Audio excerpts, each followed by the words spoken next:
for every kilogram or couple of pounds you gain as an adult, your risk of breast cancer goes up by a couple of percent, your risk of diabetes goes up 5%, your chances of getting to 70 without a major health condition drop by about 5%. Okay, so Professor Harvie, welcome to Stress Free Longevity. And just to set the scene, your research really discovered or uncovered the 5-2 diet that was popularised by Michael Mosley. So we're absolutely delighted. And we're going to talk a little bit about fasting and a few other topics related to that. But just for the listeners, just as a starting point, would you kindly introduce yourself and where you work? Yeah, so I'm Professor Michelle Harvie. I work at the University of Manchester and the Manchester University Foundation Research Trust. I'm actually a clinical dietitian has been doing research for nearly 30 years, I think. The main thing is actually trying to prevent cancer through weight control, calorie restriction.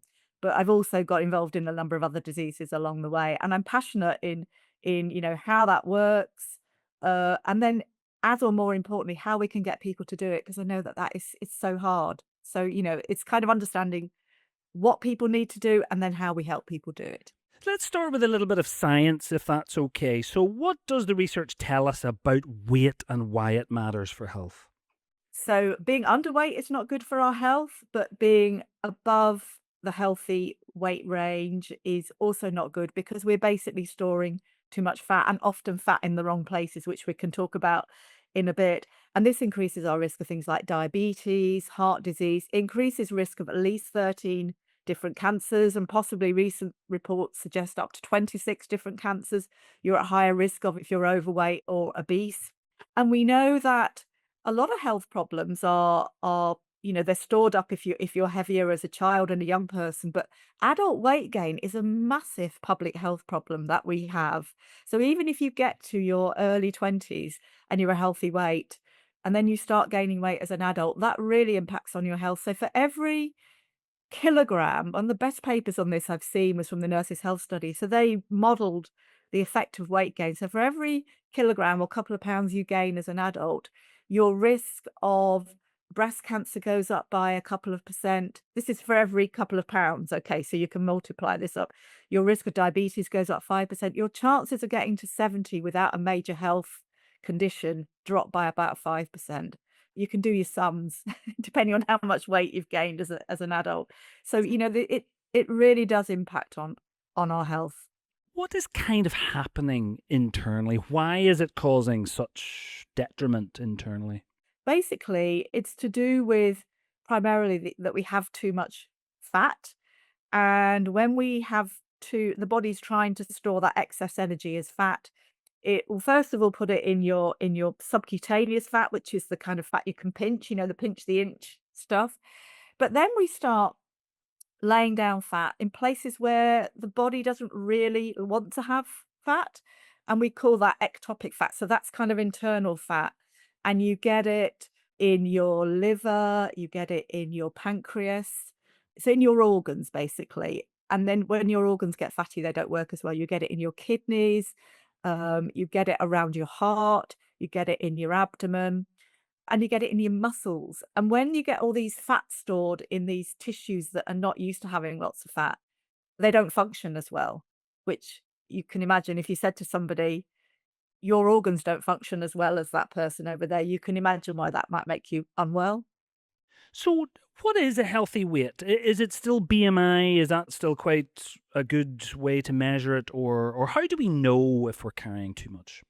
So BMI, body mass index, your weight over your height squared, is a reasonable proxy for a reasonable amount of number of people, particularly for women, we find. But it does have limitations. We do need to make sure that we're keeping people out of the underweight zone. We don't want people with a body mass index of under 18.5. But once you start getting, towards 25 or above, then, that's into the overweight. And then we're getting into the very overweight, the obese categories of body mass index of 30. So that is one way of measuring it. There is an understanding that for a lot of health conditions, not all, but they are more likely if we store fat around our middles rather than generally over the body. So To get a measure of that, people use things like the waist to height ratio. That's now seen as a reasonable proxy, particularly in certain ethnic groups where they tend to store weight centrally. And we think that that central weight, we know it has links with diabetes, cardiovascular disease. It's linked specifically linked to certain cancers. I mentioned the link between obesity and cancer, but particularly with things like liver and pancreatic cancer, with some of the gastric cancers, colorectal cancer. General obesity is not, even if you don't have if you store your weight generally over your body, you're not out of the woods. It's definitely going to impact on you from a mobility point of view. You're probably very likely to get things like sleep apnea. It will impact on other cancer risks like breast, endometrial cancer, and kidney cancer. So there are different health conditions, if you like, that are linked to both. And once you get above a body mass index of 30, really, you're at risk of a lot of conditions, irrespective of where that fat is stored. You're likely to have too much fat around those places.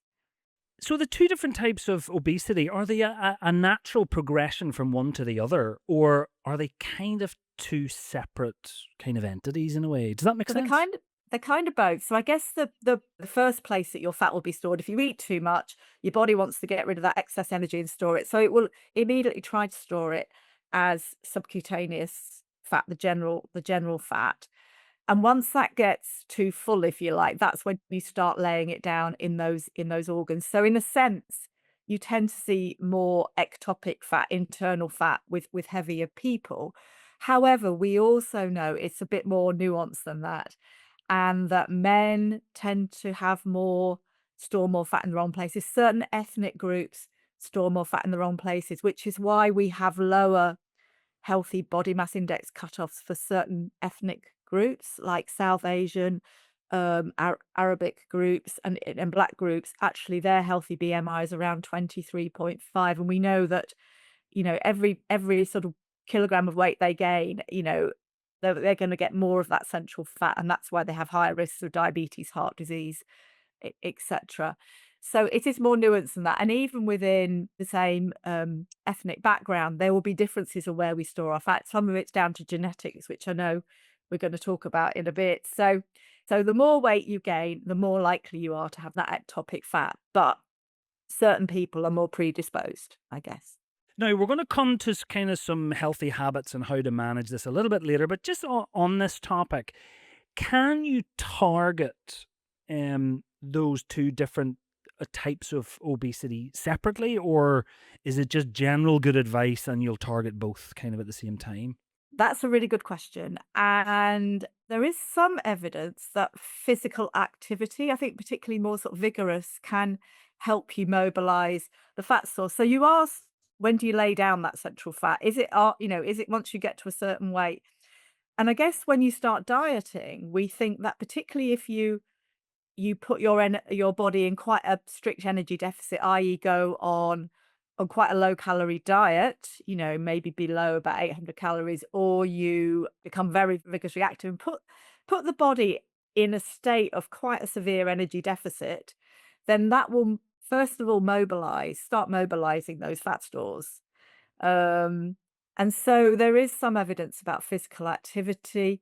There has been a real interest, and I know we're going to talk about intermittent fasting. So intermittent fasting is the ultimate diet that basically puts your body in almost like a starvation mode. And people have been interested in whether you lose more of that central fat. To be honest, the evidence to date for that is not great, but maybe we're just not doing it for long enough. But I think, yeah, there are ways. And I think maybe again, genetics play in. What I have to say is when patients come in and ask me that, I always say, they say, well, I want to lose weight off here. Will I? Can I do something? And I say, wherever you want to lose it, you won't. So the women I see, they're desperate to lose their fat off their bottoms or their stomachs, and they lose their bust, and maybe when we understand more about genetics, we will be able to do targeted interventions. But I guess that at this point, following the guidelines, trying to lose weight can only help all of those things. And it's probably worth just going over it one more time, but why is weight gone up so much? Is it just we're not exercising and our diet is different. Why is this such a problem now? Yeah, I mean, there are some theories that we're kind of plateauing. I think America's kind of plateaued out, and we've probably got to the limit of biological plausibility of our weight. Certainly, I guess that there are all these statistics, aren't there, that by 2050, 50% of the population will be obese.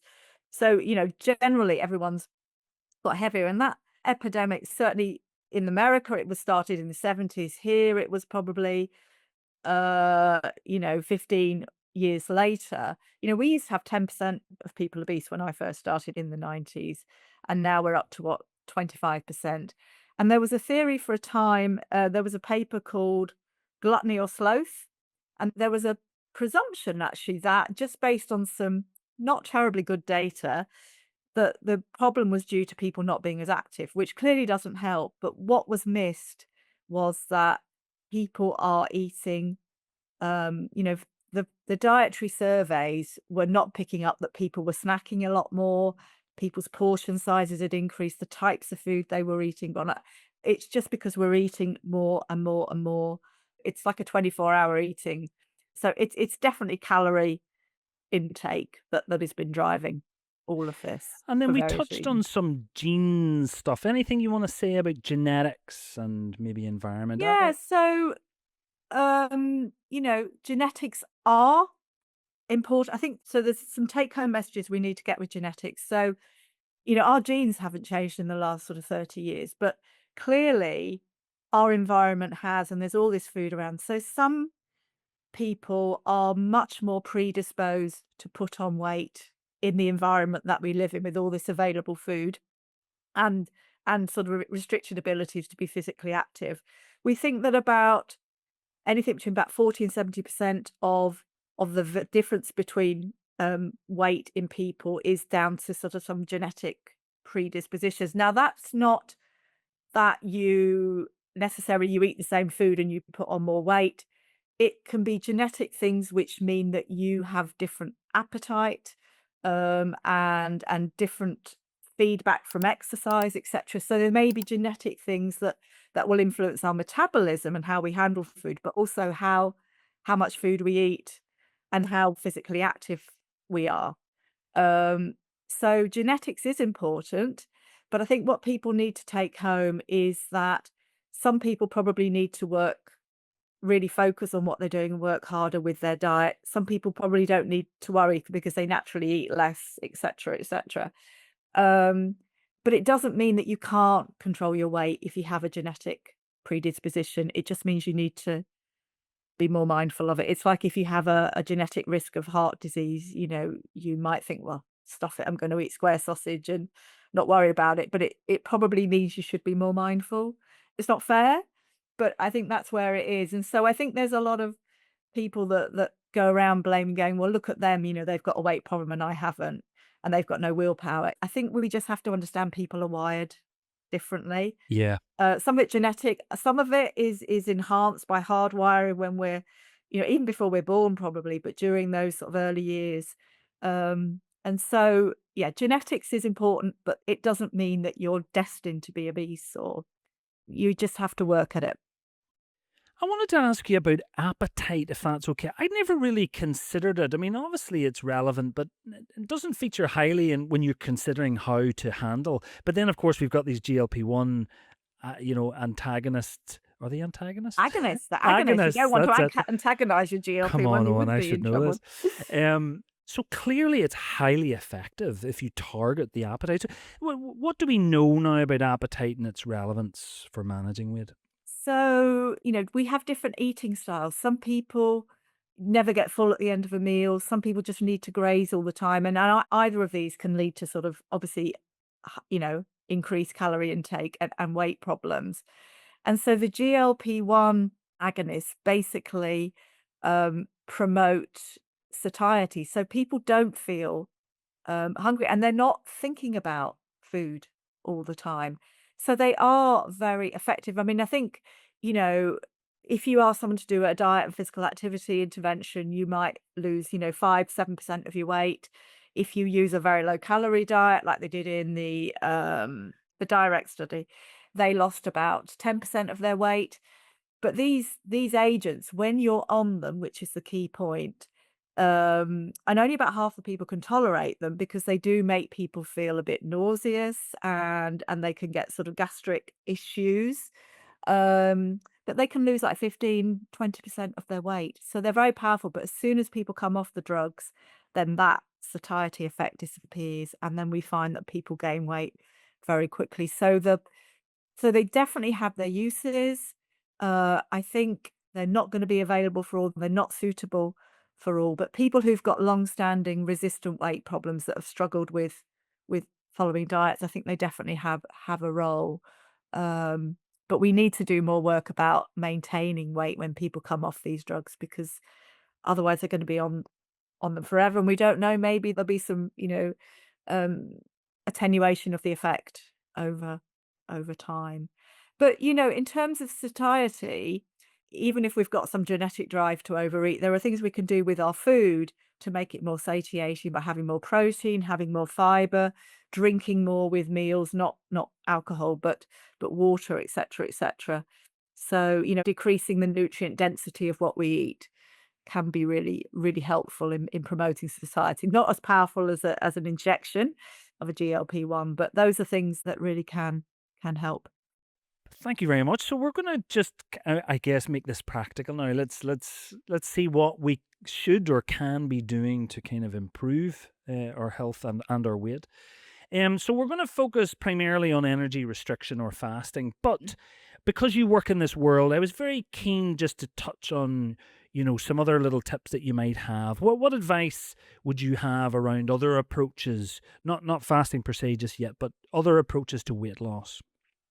So to lose weight, assuming people need to, because they're above the healthy weight range, um, you've got to reduce your calorie intake.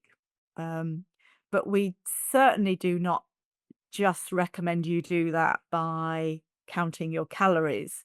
So the best ways to do that is to look at the types of food you're eating and to try and have a diet that has the maximum satiety. So the diet that we and others have had a lot of success with is based on a what we call a Mediterranean type diet, which doesn't mean pizza, pasta, red wine. You have your healthy protein foods. Proteins are satiation, but we're not talking about a really, really high protein diet. You've got your healthy protein foods. They can be vegetarian sources, your soy, your tofu, or they can be like some lean meat, chicken, fish, beans, pulses. You've got your whole grains, you've got your fruit and veg, and you've got some healthy fats in there as well. Don't I think sometimes people get very obsessed with, fat has weight for weight, double the calories of other nutrients, but it can be quite satiating. So, things like nuts and stuff can be very, very helpful as part of an overall calorie restricted diet. So, trying to get the right balance of foods on the plate. If you finish your meal and you're still hungry, the chances are, not necessarily, but you didn't have enough protein in it, and you had too much carb. So, getting that balance of the foods right, cutting portion sizes down, and also thinking about snacks. We forget snacks, and they all count, and trying not to sort of do that late night eating stuff, and also think about drinks, drink water, drink tea, etc., but not lots of calorific drinks. So that's one thing. Obviously, then, being physically active underpins all of that, and looking after yourself, sleeping well. We know that people that have poor sleep don't do as well in a weight loss intervention. What we don't know is, there's been some attempts at doing this, but to date, there's not great evidence. If you're in a weight loss program, the question is, should we also be delivering like a sleep program as well? And attempts to do that to improve weight loss so far haven't been convincing, probably because the sleep programs haven't really shifted people's sleep patterns. But, it's all really, really important. Yeah. Now, let's focus specifically on energy restriction, if that's okay. So, it's been hugely popularized, like we said, the last 10 years or more, maybe. And we have to thank Michael Mosley for popularizing that. Um, but that was based on your work. So, tell us a little bit about what's happening in the body during energy restriction. Is it purely calorie reduction, or is there more to it than that? So I guess the first thing to say is when we restrict calories, I guess it depends how much by or if we don't eat at all. And it has huge amount of effects across loads of different um, metabolic pathways, different tissues. It's a bit like when you exercise. If you asked, an exercise specialist, what happens when you exercise? It's like you'd need a wall with a whole load of different metabolic pathways. So calorie restriction is exactly the same. The sort of headlines really are that when we are in a fed state, all the cells in our body are generally, turning over, proliferating. We're kind of in a growth mode. When we're calorie restricted, that gets switched or toned down or switched off. And the body shifts into a kind of more repair mode and housekeeping mode. We need healthy cells, being replaced and we get rid of the dead cells.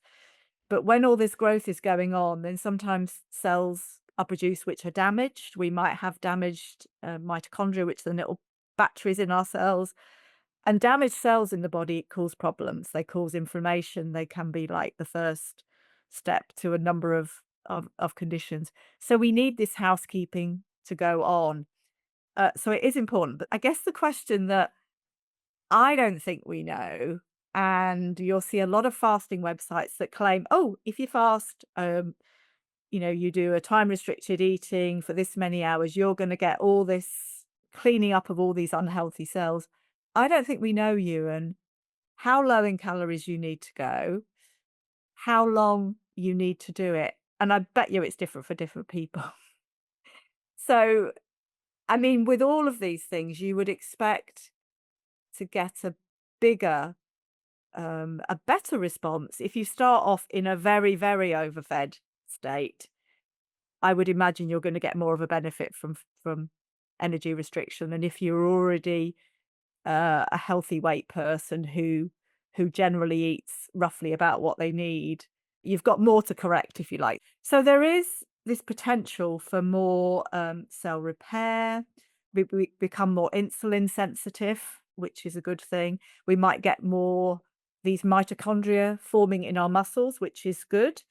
And we might be clearing out some of this fat when we do these spells. But again, it's how long we need to do that for. There was a really interesting paper that came out, I think it's from the London hospitals last year, and they actually had people on a 7-day total fast. Don't try that one at home. But it took 3 days of a total fast to start getting a consistent sort of metabolic signal. So that's where I'm coming from. So sometimes when we get very excited that doing an 8-hour eating window in a day or 1 day of an intermittent fasting diet is going to have all these health benefits. I think we may be being optimistic. Now there can be some detrimental things when we calorie restrict. Obviously, calorie restriction is generally done in the context of people trying to reduce their weight, where it has to be done. Um, I am aware a lot of healthy weight people are interested in calorie restriction. There's a whole, an intermittent fasting and thinking that there are spells of calorie restriction which might benefit their health. But again, there's very little, or in fact, no real evidence that calorie restriction in a healthy weight person can help. There was some work done in the States on the calorie study, which was a fantastic study, which ran for a number of years. And they did get healthy weight people, but their healthy weight, Ewan, was, I think, between a BMI of maybe 22, 23 and 27, 28. And they did get improvements in some of their cardiovascular endpoints, some of their immune function, but they were all losing some weight and body fat, etc. They do think there was some possible weight independent effects of this calorie restriction. So I should say they reduced their calories by about 25%, these healthy weight people. But if someone's got a body mass index of 18.5, I would be very wary about recommending that they do that. So the detrimental effects are, you will have less energy. We know that when people calorie restrict, they are less physically active, which of course isn't a good thing. There will be reductions in lean body mass. They may be issues with fertility in women. It's certainly bad for bone health. And, and sometimes, there are psychological impacts of these things. People can get quite anxious, etc. Calorie restriction is not risk um, free and not necessarily recommended for all. We kind of fear feeling hungry, but presumably being hungry is not a bad thing. Presumably a ketogenic state where you're maybe having to find your energy from elsewhere in the body is probably not a bad thing, is it? Even if you're not taking it to the extreme level. Yeah, so we are designed to have spells of not eating, but also spells of, eating surplus. If you think back to our ancestors, when they caught a woolly mammoth or whatever, they would have, absolutely gorged themselves for a few days and then spent the next, don't know how many days looking for the next one, maybe eating some berries along the way. So we are designed to have spells of eating and not eating. That's either within the 24-hour cycle. And we know that actually one of the things that is really important for health is something called metabolic flexibility. This is the idea that our body can flip flop between being fed. So when it's fed, it goes, okay, I've got lots of glucose, I've got lots of fat here, protein. I can handle that. I can metabolize it, put it where it needs to be. Good job. And then when you're fasted, as you say, basically we switch to fat metabolism when we're fasted and start producing ketones, usually within about 12 hours of not eating. And they kind of ramp up over 2 or 3 days. So if your body can cope with you being fed and not being fed, then basically you're pretty healthy. You're probably not going to get diabetes. One of the problems is that as we get healthier, as we get heavier, that metabolic flexibility goes. So we're not very good at flip-flopping between being fed. So when we're fed, we're like, oh, we can't get rid of that fat. We can't store it. It circulates around. That's when you get high lipid levels. We can't get rid of the glucose. That can't go in the muscles. We've got high glucose levels, and lo and behold, we've got diabetes. So what spells of energy restriction, if you like, and spells of being hungry, basically help the body kind of rehearse how to get used to and actually improve. We know that intermittent fasting there is some evidence it can improve that metabolic flexibility in somebody. And that's really important. So we are designed to have spells of being hungry for sure. And the other thing with ketones, when you don't eat for a while, you produce ketones, which actually knock off your appetite.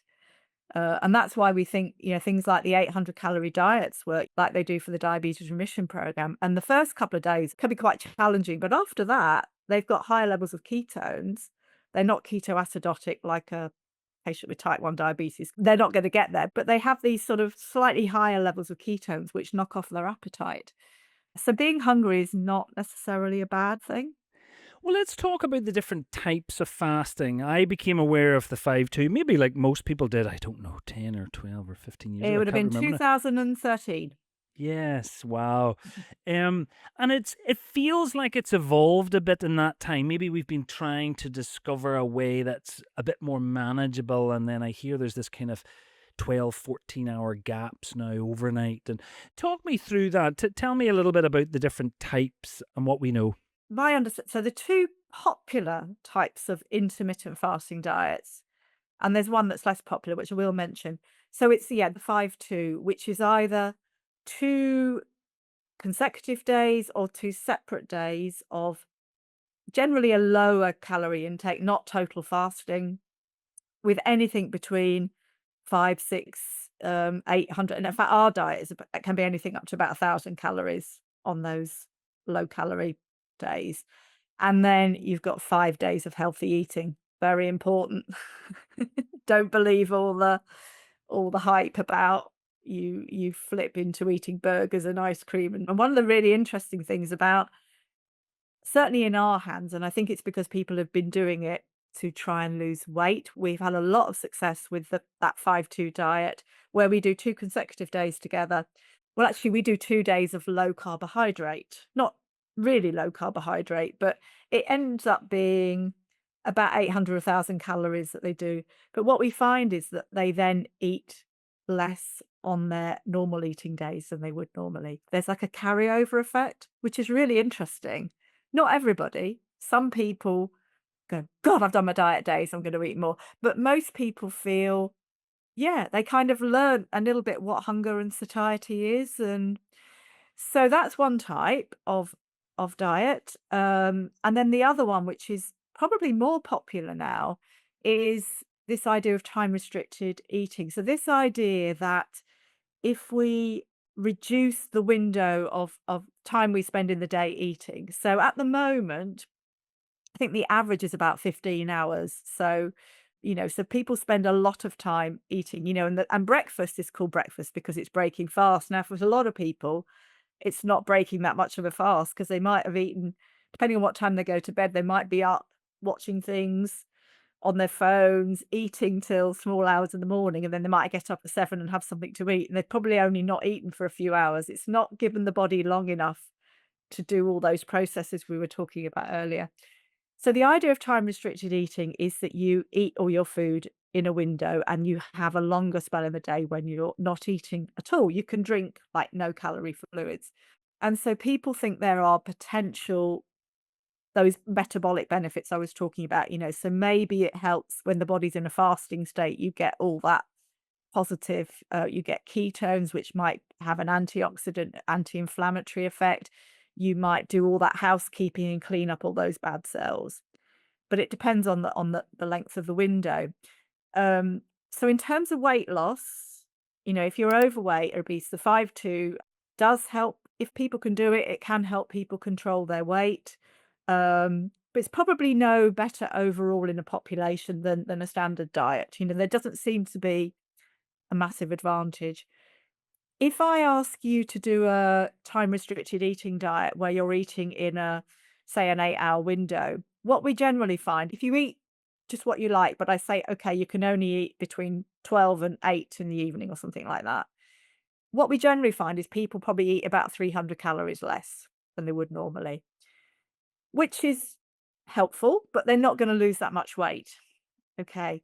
And it probably stops depending on the length of your window. The smaller the window, probably the less people are able to eat. I suspect some people probably cram all their food, all their normal food. And if you do eat all your normal food in that window, you ain't going to lose weight. So they work from that point of view that you're just probably cutting out a lot of the evening eating. So are there metabolic benefits from eating in a window? We think possibly if you have an early eating window. In fact, there was a really good study which showed what not to do, done by Mark Matson's group, where they got people eating one meal a day, but at night they had worse metabolic markers like glucose, lipids. So there may be benefits if you shift your food earlier in the day and avoid that nighttime eating. That might be where the benefits are. Yeah. What's the optimum window? Well, there are two questions with any diet, Ewan. One is, what is metabolically going to be the best thing for people to do? And then the second is, can people do it? So metabolically, we know that if it's above 12 hours, it ain't going to make a difference. There is some evidence that shortening from your normal 14 down to about 10 can be helpful, but a lot of the effects are because people have actually reduced their calories and lost weight. I think the real benefit of these diets is that if you get your window in ideally in the middle of the day, actually I should say we're probably not designed to eat as soon as we get up. So, we definitely don't all need breakfast. And I think that myth has been kind of pretty demolished by research. We don't all need to eat as soon as we get up. In fact, our cortisol levels are high. We probably can't handle glucose, etc., so well when we first get up. We're probably designed to eat more in the middle of the day, and we're not designed to eat late at night. We don't handle food terribly well late at night. I don't think we know enough about within that window, what the gaps should be, and how many snacks. At that point, I think it's whatever works for people. But again, let's not forget, so we're talking about calories. I'm a nutritionist. Calories are really important. I always say to people, it's the amounts and the calories that people eat. It's also what people eat that's so important for health. So, so important. And then when you eat, I think that's the hierarchy of order. So don't overeat too much of anything. It's the quality of the diet that we really need to think about, particularly for things like cardiovascular disease and diabetes, rather than the calories. And then it's when, the timing of the food. So, that diet does need to be as healthy as it can be within that window. And I think one of the things with the window, it can stop some of the stuff that we might eat at night, which is possibly not so healthy. So, it's a great behavioral tool potentially, but there are some caveats with it of who should be doing it as well. So having a window has some benefits, possibly because you've got this spell of not eating. However, there are concerns that, particularly if we're older, as we get older, our muscle mass depletes. I think it starts going down from about the age of 30, and we find it less easy to build up muscle as we get older. And we probably should be eating protein quite regularly throughout the day. Now, if you only have a window of 4, 6, 8 hours, there's a lot of the day where you're not getting protein in. So, there is some concern, not a huge amount of evidence, but a little bit of evidence that um, older people, particularly doing these time restricted eating diets, might be depleting their lean body mass, which, okay, they're losing some fat, but losing lean body mass probably comes with a bigger health deficit. So, yeah, so they're not risk-free, and the benefits are not proven with these. If you wanna lose a lot of weight, again, you probably need to do a calorie restricted diet and have a window, because that will mean you stick to the calorie restricted diet better. But a window by itself is only gonna cut your calories down by 2 or 300, which is not gonna massively shift people's. It will shift their weight a little bit, but not particularly quickly. What is the latest time you would eat in the evening? It's a good question. I guess 8 o'clock is probably a good sort of target to go for. Obviously, there are, times when we're not going to do that, but, I think a couple of hours before you go to bed probably is a good time. Eating late does, on a very simple level, disturb sleep for a start, but we probably just don't handle nutrients so well. And obviously, we know shift workers get into metabolic problems. Because of their circadian rhythm, etc. And getting good sleep hygiene is really important. So eating late at night is not going to help that. But actually, on the other side, going back to the time restricted eating, if you have your last meal at 3 o'clock in the day and you go to bed really hungry, you probably won't sleep very well either. So, I think people need to kind of work this out. So, um, don't overeat, have the healthy diet, make sure you sleep well, and be physically active. That's the other thing. When you're time restricted eating, you're probably not being physically active when you're not eating at all. So, yeah. So the purpose of this podcast is trying to uncover some key principles. Not overly obsessing, but finding things that we should really put a little bit of effort and time into. Just if we look at other aspects of nutrition and dieting, any other key principles that you'd love to share for us? So if people are trying to control their weight, I would definitely encourage, you know, planning. I think I did mention this earlier, having this sort of the right balance of foods and nutrients on the plate. So plenty of vegetables. A lot of people make the mistake of overdriving on fruit. Fruit, fine, better than, chocolate bars, iron brew, etc., or other fizzy drinks. Um, but you can eat a lot of calories with fruit. So lots of vegetables. Your meal should be, half vegetables and then either, half protein or quarter protein and quarter sort of whole grain or some sort of carbohydrate. So that's the kind of rule of thumb. But having said that, yes, we need protein, and we do find that a lot of people that we see with weight problems, will massively be eating lots and lots of carbohydrate, particularly refined processed carbohydrate. So that needs to be replaced by, higher fiber, whole grain carbohydrate and protein foods. But equally, people shouldn't feel they need to massively overeat on protein because guess what? Like all nutrients, not enough is bad news, but too much is also bad news.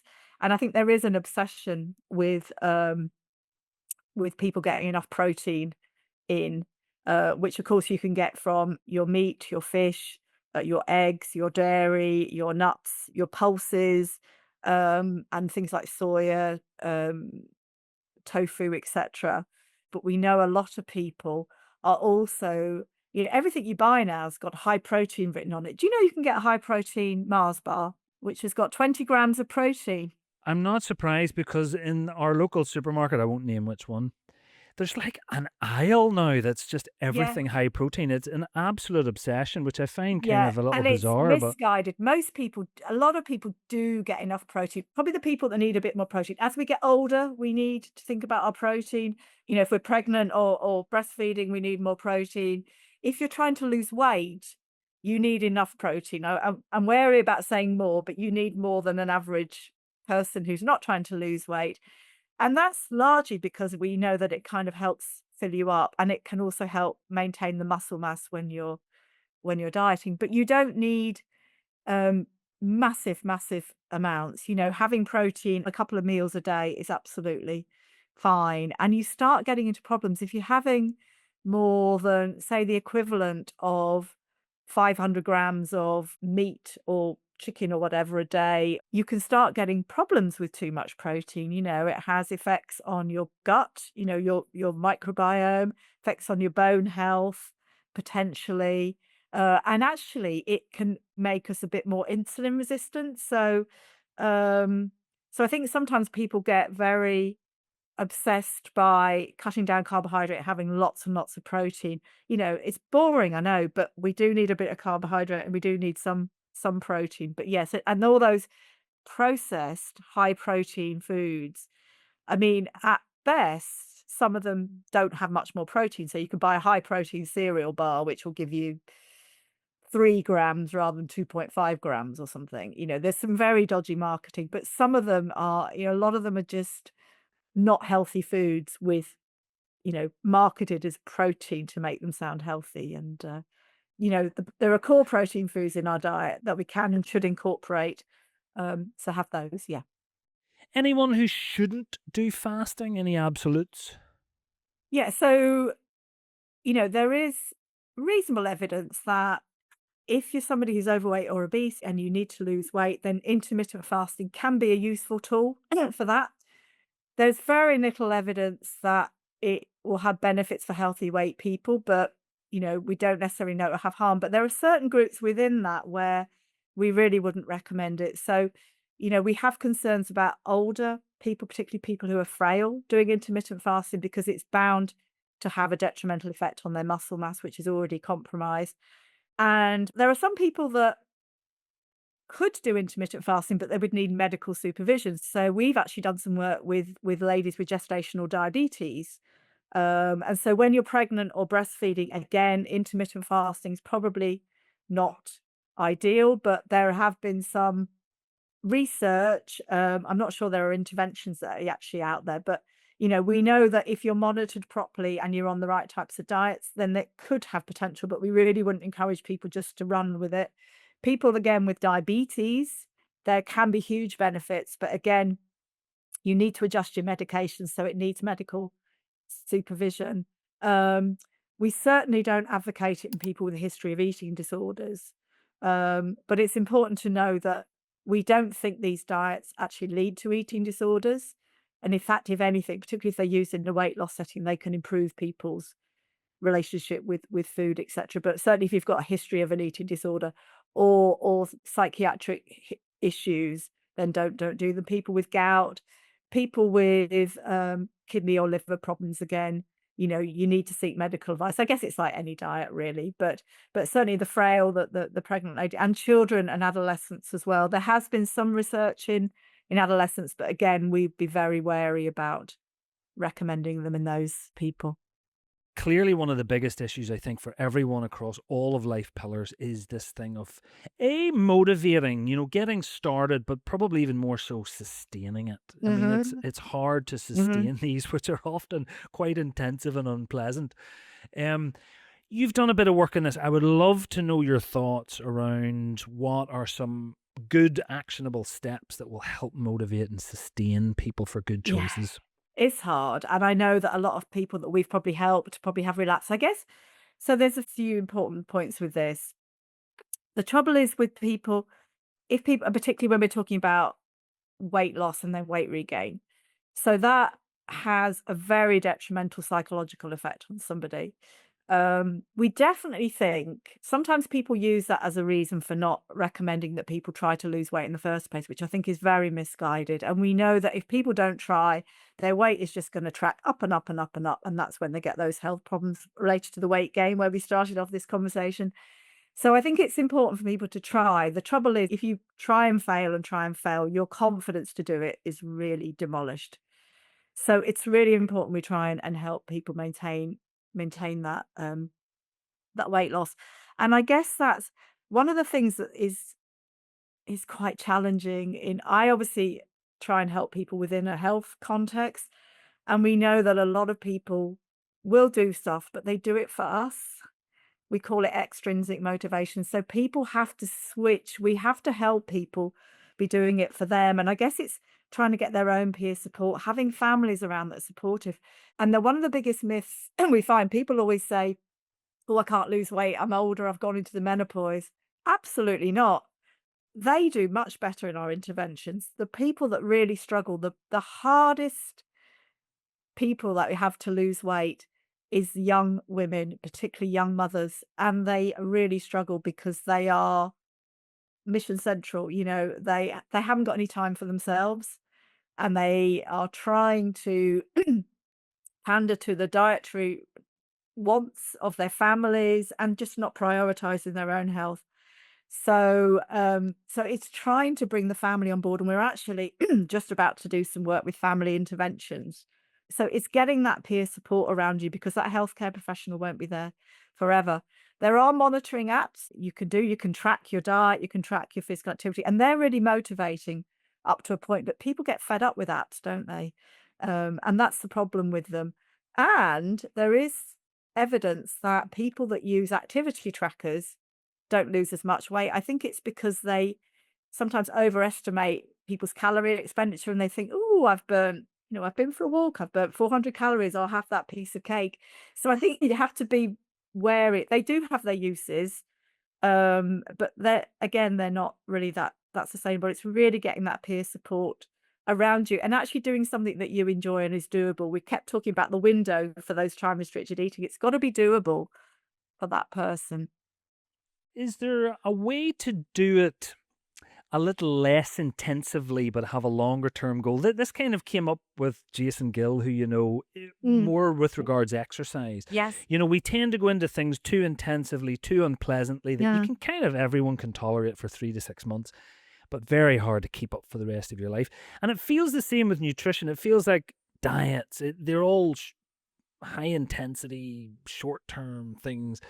But is there a way to just live a bit more manageably, sustainably, a bit lower intensity, but with a longer term vision? I don't know. Well, that was where my idea for the 5-2 came in, that you didn't have to think about dieting every day. So we know the people that do best for losing weight and sustain weight loss is actually people that do a very intensive thing up front and then lose a lot of weight and then feel really motivated by it. So that can work for people. They do a very strict diet for a number of weeks, but then go into a maintenance plan. Whereas if you change change your diet a little bit and eat healthier, but you're not actually seeing any shift on your weight or how you feel, you're gonna switch off a bit. So I think it's just what works for people. Probably the ideal, Ewan, is if people lost some weight, went into a weight maintenance, and then had another spell of losing weight. That would be ideal, but psychologically, I'm not sure we're kind of designed for that. But I would say to people, don't despair. You're not doing yourself any harm if you do regain the weight, because we find that even if people regain some weight when they come off the end of a weight loss program, they never quite get back to where they were. And that's a better thing. And, people always talk about, oh, yo-yo dieting is really bad. I've never seen any really good data that it's really bad for people, unless they really, really massively overshoot. So you're always better to just keep trying. But of course, the ultimate is that's lose lose your weight and then get into some sort of maintenance. But you need people around you, and you need to keep up whatever diet you're doing. And that's where, if you go back to what you were doing before, your weight will just go straight back up. It's got to be a change for life, so it's got to be doable, right? I presume another issue with for some people is, it's quite a bit of effort, isn't it? You've got to plan and you've got to buy ingredients and you've got to know the recipes. And Oh yeah, for have you sure. come across anything else that helps people? I don't know, home delivery or any type of anything that can support people to Yeah. make these So healthy choices. I'm an nutritionist. So obviously, we keep talking about this Mediterranean diet and the ideal, the proportion of nutrients. We actually know, we've done some work with it, that if you want to lose weight quickly, or even just do an intermittent fasting diet, people find that some of those formula drinks useful. So instead of planning your meals for the day, you could have 3 sachets of, and some vegetables with one of those sort of formula meal replacement things. And actually, they can have a place. I mean, we are definitely not advocating people do meal replacement diets forever. Um, but if you have a healthy diet and then you have 1 day a week where you introduce some meal replacements, or even just for 1 meal a day, that's fine. Yes, they're processed, they're in a sachet, but if that's the thing that means that you can have a healthy lunch or whatever it is, then that's fine. But don't depend on them totally. And we know that those diets can be very effective, and you can use those for your low calorie, for your intermittent fasting day, if you wanted to do that.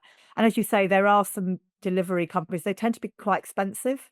But yeah, it just takes the thinking out. We did try and go to a national supermarket and get them to do some sort of 5-2 meals and stuff, but that never quite got off the ground. But we need to somehow give people more time and confidence to be able to do, because a healthy meal doesn't have to be really elaborate. It can be a really simple thing. Yeah, and that's where we need to help people.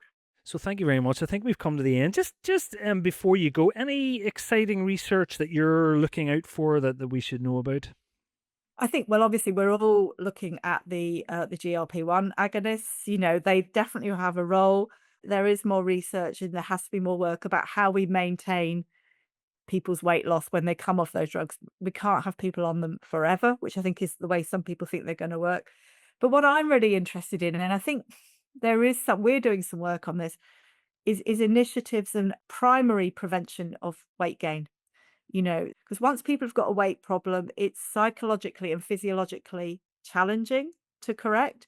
So the primary prevention of weight gain is really important. Obviously, that goes into childhood and adolescence. But, what I'm really interested as well is this adult weight gain, which has these terrible health consequences and really, really does happen. And of course, it's happening globally as well, you. And so we need, um, you know, very simple strategies, I think. Some people will need very intensive things, some people will need medication, but we need some strategies to prevent this weight gain. And, we have to be physically active. I know you've talked about that before, but we have to look at people's diets and do something with, the food industry and the food that people are exposed to, and give them some tips along the way. Yeah. Professor Harvey, thank you so much for your time today. I've really enjoyed this discussion and thank you for all the wonderful tips. Thank you.